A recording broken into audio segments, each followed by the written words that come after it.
Alisherbek va Aziza Botirova Sharifrashidov nomidagi Samarqand davlat universiteti Urgut filiali 4-bosqich talabasiman. Biz bugun sizlar bilan o'quvchilarning darsdan tashqari tarbiyaviy jarayonlarda ma'naviy ishlarni tashkil etish mavzusini yoritib dars o'tib beramiz. Qani ketdik. Mavzuni 3 ta reja asosida yoritib boramiz.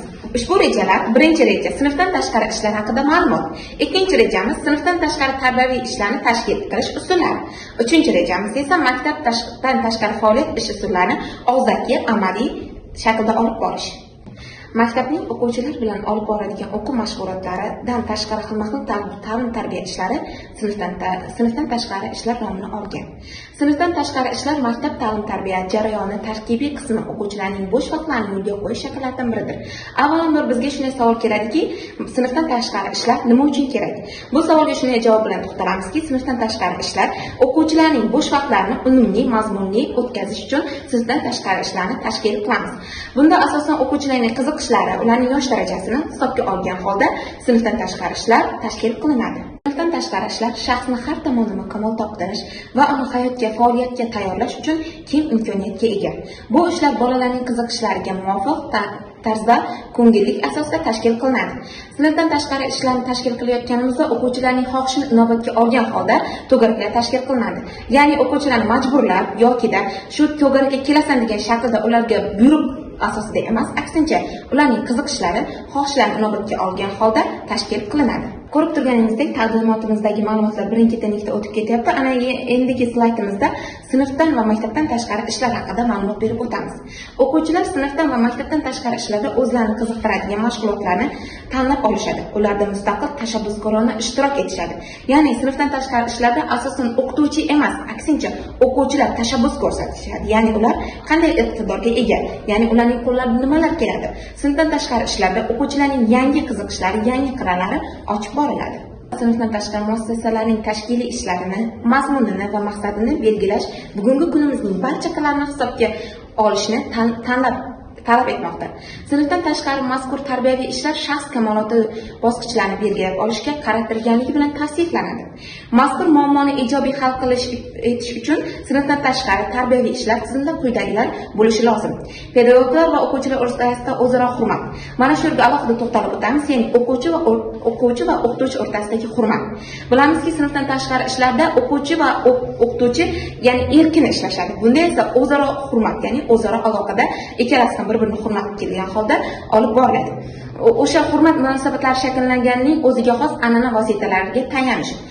Ulg'aygan inson shaxsini tarbiyalashda oliy ijtimoiy qadriyat deb tan olish, har bir bola, o'smir va yosh yigitning betakror va o'ziga xosligini hurmat qilish ijtimoiy huquqni e'tiborda tutish zarur hisoblanadi. Sinfdan tashqari ishlarda va bu yerda dars tashkil qilinganda faqatgina o'qituvchining fikri inobatga olinmasdan, o'quvchilarning ham fikri inobatga olinishi kerak. Ya'ni ikkala tomonning ham fikri inobatga olingan va hurmat asosida olib boriladi. Sinfdan tashqari ishlarni har xil usulga, shakllarga bo'lib olganmiz. Sinfdan tashqari ishlar bir boshda aytib o'tganimizdek, o'quvchilarning qiziqishini inobatga olgan holda shakllantiradi. Ya'ni bular o'quvchilarni qiziqishlari, masalan, bir xil sport to'garagiga, bir xil mohir qo'llarga, bir xil pazandalikka qiziqadi. Shularni inobatga olgan holda to'garaklar tashkil qilinadi. Va buni ko'rib turganingizdek, taqdimotimizda 3 ga bo'lgan shaklda olib borganmiz. Bu yerda sinfdan tashqari ishlarni to'liq qamrab olgan to'garaklar bir necha xil bo'lishi mumkinligi haqida ma'lumot berib o'tamiz. Birinchi bo'lganimiz fan to'garaklari. Bilamizki, hamma o'quvchi ham bir xil fanga qiziqishmaydi. Ba'zilar ona tili, ba'zilar matematika, ba'zilar o'qish. Shu olgan holda bo'linadi. Va ikkinchisi mohir qo'llar to'garaklari. Bilamizki, qizlarimiz qo'li gul hisoblanadi. Ular qo'l mehnatini yaxshi ko'rishadi. Shuning uchun ham qizlarimizning qiziqishini inobatga olgan holda to'garaklar tashkil qilinadi. Biz yigit o'quvchilarimiz bilamizki, qiqqon bo'lishadi.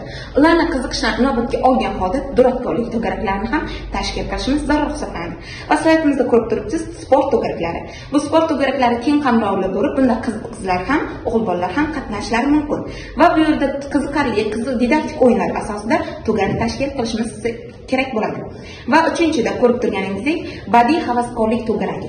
Badiiy havaskorlik to'garagida asosan qiziqqon, ya'ni qiziquvchan, kashfiyatchi o'quvchilarimiz qatnashadi. Bunda she'rlar yodlashadi, hikoyalar yodlab bir-biri bilan bo'lishadi.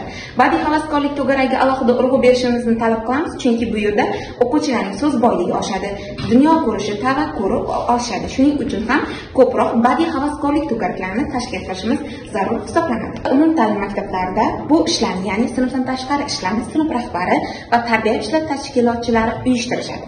Sinf rahbari to'garak rahbarlariga yaqindan yordam beradi. Qiziqishlari, intilishlari bir xil bo'lgan o'z o'quvchilarini biror to'garakka a'zo bo'lishga chorlaydi. Ya'ni bu yerda o'qituvchidan e'tibor talab qilinadi. Ya'ni o'quvchisi qaysi to'garakka qiziqayotgan bo'lsa, o'sha to'garakka yozdiradi va o'quvchisini chorlaydi.